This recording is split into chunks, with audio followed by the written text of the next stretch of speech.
Hey, this is Banks all the way from Abuja, Nigeria. I'm here live in New York City representing Chelsea Football Club. Where are all my Chelsea fans? And I'm introducing to you Dr. Injekiri Damage. Welcome to the show. My name is Dr. Damages. We're coming to you from the greatest city in the world, New York City. Yes. New York City is so great that the trial of El Chapo is underway in the city. It's going on. For those who do not know El Chapo, I say welcome to planet Earth. Welcome. El Chapo is the leader of the Mexican drug empire. Worth $14 billion. Opening statements began Tuesday in the trial of the notorious Mexican drug lord known as El Chapo. Prosecutors say Joaquin Guzman was the leader of Mexico's Sinaloa cartel and directed numerous shipments of drugs bound for the U.S. They say his operation was worth about $14 billion. How much is the budget of your state? $14 billion. Now. Twice, El Chapo escaped from Mexican prison using tunnels. Wow. When he was captured again, the U.S. government said to Mexico, give him to us. We can take care of him. Give it to us. That was when U.S. cared. Now, someone accused of taking bribe to influence political party primaries came to the United States on vacation. And nobody did anything to him. You see, things have changed. Anyway, back to El Chapo. Of course, the U.S. has no other concrete jungle that could handle such a high-profile criminal like El Chapo. like New York City. Nowhere else. Now, you can't dig inside a concrete jungle. You cannot. But not every part of New York City has what it takes. Are you serious? Nowhere is more suitable than the hometown of notorious B.I.G. Brooklyn. Yes, he's in Brooklyn. But even for Brooklyn, it is not easy. Take a look. Outside the largest daily security presence in the history of the Brooklyn Federal Courthouse, El Chapo being held in solitary confinement after 2 Hollywood-style jailbreaks, including this elaborate tunnel used to escape a Mexican prison in 2015. I know. The security surrounding the trial is unprecedented. Not even Donald Trump gets this kind of security when he visits New York City. Not even him, the president. No. Now, show them the video of El Chapo going to court. Take a look.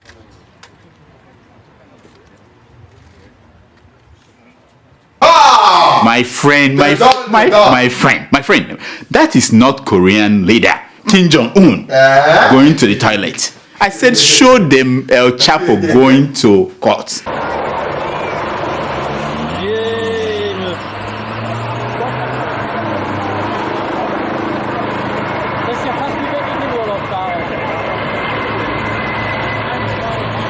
Look, my friend. Mind yourself. If you don't have the video, just say that you don't have the video. Hold on. Oh, I've been told that security is so tight, and El Chapo's movement is secret. That no camera is allowed when El Chapo is going to court. No camera is allowed. Nowhere near. The only way New Yorkers know that El Chapo is on his way to court is whenever Brooklyn Bridge is closed. They close the whole bridge. That's how you know that he's passing. Wow. It's a serious business. It's going on right now.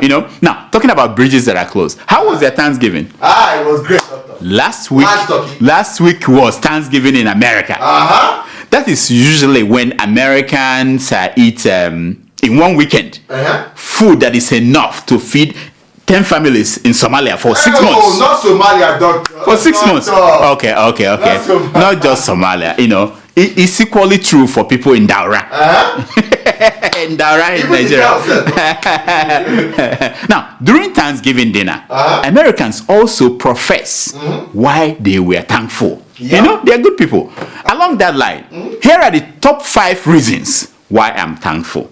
Why, doctor? Number 5. I'm thankful because no matter how bad I feel about things in Africa, I don't feel like this guy. Take a look. Why do you do this to Nigerians? Are we all that stupid and dumb? Is it because we didn't go to school? Why will you frustrate everybody here? And you call yourself the president of a country? You cannot do anything to your country. Why are you allowing people to be frustrated? You put people there, man, for travel. Immigration will be asking me to give them money. Why will I give immigration money for crying out? See, it's funny watching the reaction of the comfortable whenever they are discomforted. You know, you see what I did there? Discomforting the comfortable. Number 4, I'm thankful because no matter how hopeful I feel about the future of Nigeria, I do know that their priorities are different from mine. Take a look. A hypothetical question. If you were the president, what would be your priority program? Lots of priority. I don't know. It's difficult. How many priorities do you have? He has so many, but he could not remember. He could not remember one. Too much. Number 3, I'm thankful that even though President Buhari has never been caught speaking pidgin English, in Nigeria, Prince Charles, of all people, took his charm offensive to a new level when he spoke pidgin English. Take a look. I find it hard to believe that nearly 30 years have passed since I first came to this city. And having finally made it back here, ladies and gentlemen, all I can say is that God don't butter my bread. Charlie bye. You see, I hope you are not fooled because I am not fooled. No, I'm not fooled, doctor. Full. I'm not fooled. Number 2, I'm thankful that the president of Nigeria is fully aware that the governor of his own party was caught on camera on several videos collecting millions of dollars in bribe from contractors. And he did something about the matter. What did you do? Take it. I compliment the governor for doing so much because he invited me. I went to Kano. The good project started by Kwankwaso in education and healthcare. Ganduje completed them. If it were another... I mean, that is something, you know? That's something. What? It's something. Number 1. Number 1 reason why I'm thankful is that Nigeria's former vice president and the leading opposition party presidential candidate in 2019 presidential election is very specific on why he wants to be president. Listen to it. I'm very much concerned the way this country is moving, the direction this country is moving. It's moving definitely in the wrong direction, and all because of PDP. I think the party has left, its own followers and also generally left the country. I mean, what else do you need to know that we are screwed? We're screwed. The man, we're screwed. We are screwed. Now, someone who is not thankful in Nigeria is Governor Okorocha. Are you serious? The Agafulefus of Imo State. Agafulefus. Yes. He is planned to make himself a senator. His wife, a member of the House of Rep. His son, the Speaker of the Imo State House of Assembly. And his son-in-law, the Governor of Imo State. Ran into small problem. and the problem has a name. What's the name? He's called Oshiohmole. Rochas is so frustrated that he has warned his party, the APC, that they will lose 5 million members if his son-in-law is not made the governor of Imo State. Are you serious? No, he has a good reason. He said it's a way to preserve his loot. Sorry, I mean legacy. What's wrong with me? This my very base is back again. To preserve his legacy. Now, here is Oshiohmole reaction to Okorocha's talking about 5 million Imo people leaving APC. Nonsense. I watched my dear friend Governor Okorocha saying that 5 million members have left. I didn't know he was such a wonderful statistician. Now, the entire membership of the party in Imo State, as far as I know, they are under 1 million. to put it generously. So where the people are coming from, if people have left us because we are not able to help him to create a political dynasty, then it would be nice for him to give further details about the origin, the location of those people who have left. Adam, to be fair to Rochas, you know, we try to be fair on this show. We try. No, it wasn't really about legacy. No. It was about dynasty. Dynasty. So why can't Adam Oshiohmole understand that? What's wrong with that man? It's a simple concept. Listen to him again. What I am not able to do for Governor Okorocha is to assist him with the instrument of APC to help him to create Okorocha's political dynasty in Imo State, in which Rochas would be the APC senatorial candidate, and Rochas' son-in-law, Uche Wosu, you all seem to know the name, will be the APC candidate. Comrade, now, is it just me or do you all feel that man Adam had traumatic experience as a child? He did. PTSD. I found a picture of what happened to him. Take a look. That was it. You know, that is why he talks like this. Because change is not easy. We all want change. Everybody, and our whole slogan is change. And yet the process of change can be quite traumatizing. I know. You know what? Chalibai, come. Talk to that man. Put sense into his head. Talk to him. As they say out here, if life they show you pepper, my guy, make pepper soup.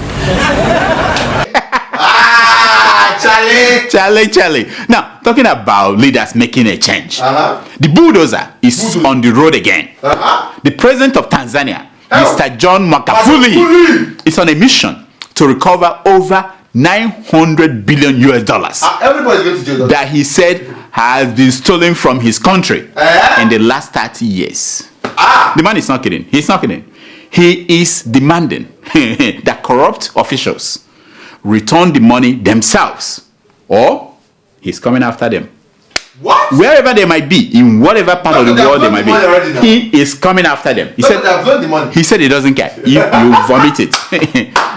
And you see, the man is just a mini Trump in Africa. Donald Trump, mini Donald Trump in Africa. Just a few weeks ago, Magufuli smashed a cashew syndicate. Cashew nut syndicate in Tanzania.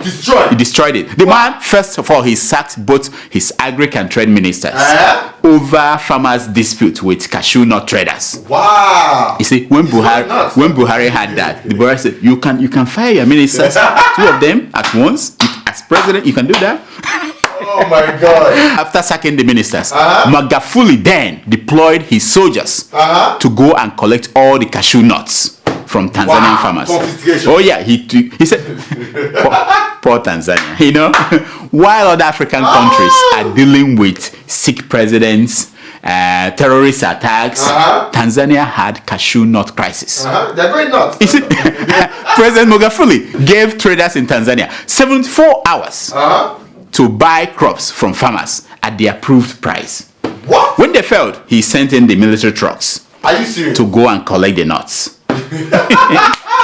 see, don't you wish that you are a soldier in Tanzania? Yeah. While your colleagues in Nigeria are busy fighting Boko Haram, fighting the Biafrans and the Shia protesters, those in Somalia are fighting Al-Shabaab. Yeah. Meanwhile, you are going to the farm to pick up nuts. Peanut crisis. You know, it must be nuts to be a soldier in Tanzania. Now, the issue that Tanzania's farmers were having is that they refused to sell their nuts to traders who were offering them prices that were too low. What? Too low, Now, President Magufuli was not kidding. He wanted the traders to pay nothing less than $1.3 per kilogram of cashew nuts, or else, he said in his immortal words, and I quote, I cannot allow you traders to hold my farmers by their nuts. I'd rather be the one squeezing your nuts. Yes. No, I'm not making these things up now. Wow. You know what? Next, he is going after the nuts of those who stole $900 billion from Tanzania in the last 30 years. Now, wasn't that why Nigerians voted in Buhari in 2015? Corruption. To hold the knots of the corruption. To hold the knots of corrupt people. But now he can't even find where the knots are. Anyway. For a while, we have not been updating you on Chinese growing influence in Africa. Yeah. Last week, South Africa opened its 13th Chinese Community and Police Cooperation Center. Are you serious? That's a beautiful name for police station. Yeah, Chinese police station. Fancy name for The goal of the center is to improve the relationship between and communication between South African police and local Chinese community. Yeah, right. Yeah, right. The center teaches South African law enforcement people how to speak Mandarin. No. I hope that China will extend this courtesy to Africans who live in China. You know what I mean? I hope so. Let the Africans open African Community and Police Cooperation Center to be manned by African police in China. You know what I mean? Don't let them fool you. You see, South African opposition leader Julius Malema said exactly what is in the minds of most Africans when he wrote on Twitter, and I quote, "Now Chinese people are opening their own police stations in South Africa. They have already opened 13. And this one was opened yesterday." You see what I'm saying? I said, even you, South Africa, even you. I could understand Zambia, but South Africa, you. Who did this to us? Who did this to us? In the spirit of Thanksgiving, here is a video that says it all. An Eritrean mother moved to Canada with her 2 kids on asylum. 2 days after they arrived, snow fell. What? Yeah. The kids saw snow for the very first time. Here is their reaction.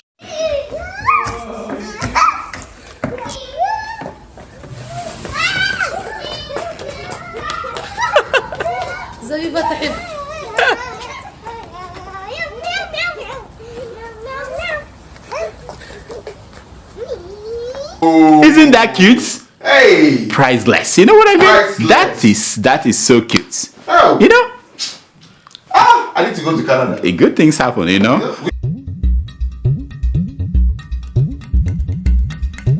The picture you're looking at is that of Ben Nwabeze, the constitutional lawyer, hugging Abubakar Atiku, the PDP presidential candidate. In their meeting with Igbo, he met with Igbo leaders. You see, Ben Nwabeze is saying to Atiku, fulfill the promise. You can save us. You are our consular. No. They called him Ogugwandibo, the consular of Igbo people. That's what they call Atiku.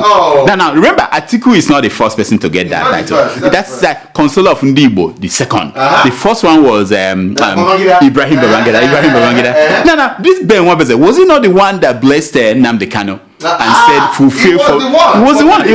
Yeah. So how did this? Are we moving away from Biafra or death to articulated? Now is the music changing now? They holy. Now they can. Oh, it's not Abubakar Atiku. It's another savior. I mean, this is wonderful life.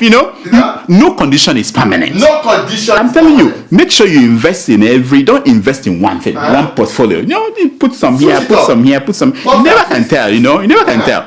I mean, this guy, this woman could be president of Nigeria. You have to put some in there. For real? Obi Ezekwesili. No need to tell me I do so.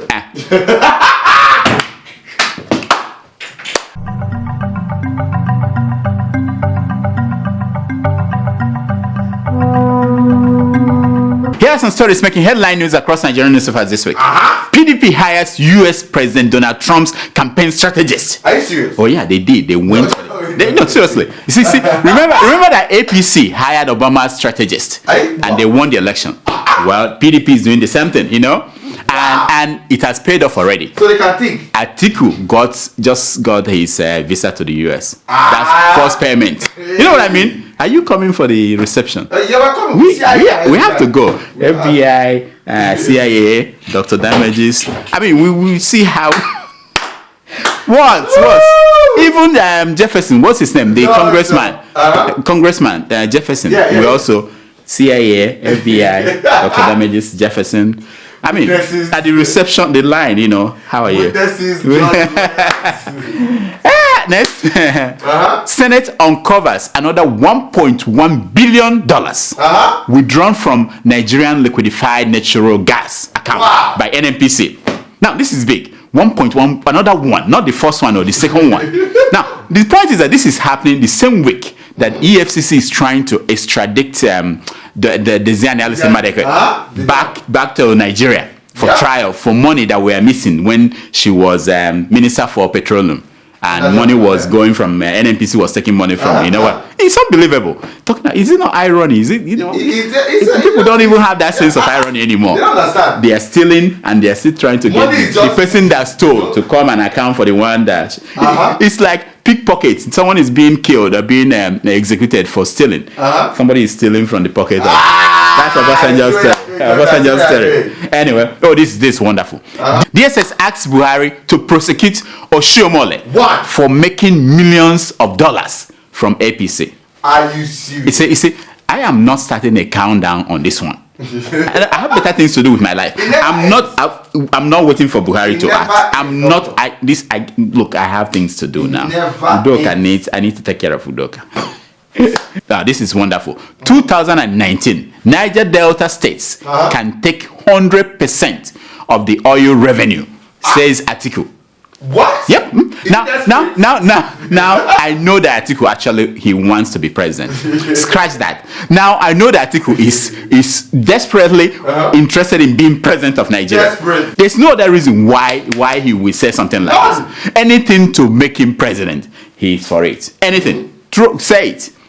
Say it. He will be what? He will be a give Chinese people police station. He will give them police station. Anything that will make it happen. Anything what? Who did this to us? We don't know where we're going from here.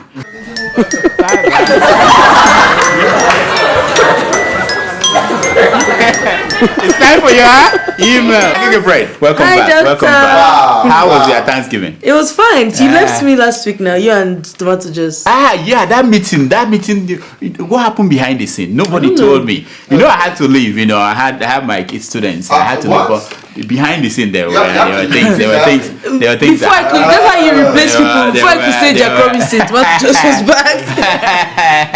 Anyway, do we have emails today? Every day, doctor. I gotta eat my leftover. Yes. Okay. Yes. Let's hear them. So our first email is from Clinton Amara from Jakarta, Indonesia. I know Clinton. And he writes, Dear Dr. Damages, yes.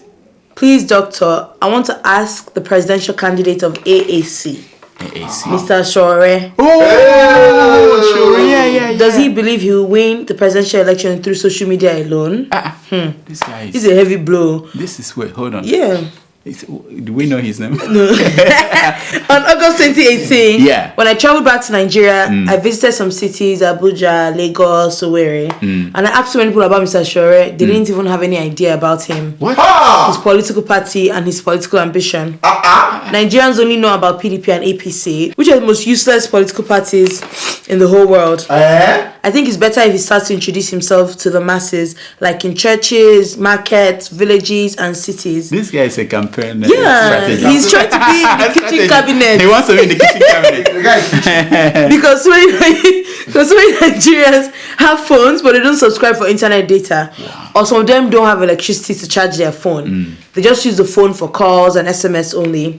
Could you please suggest to Mr. Shore to make himself known to Nigerians?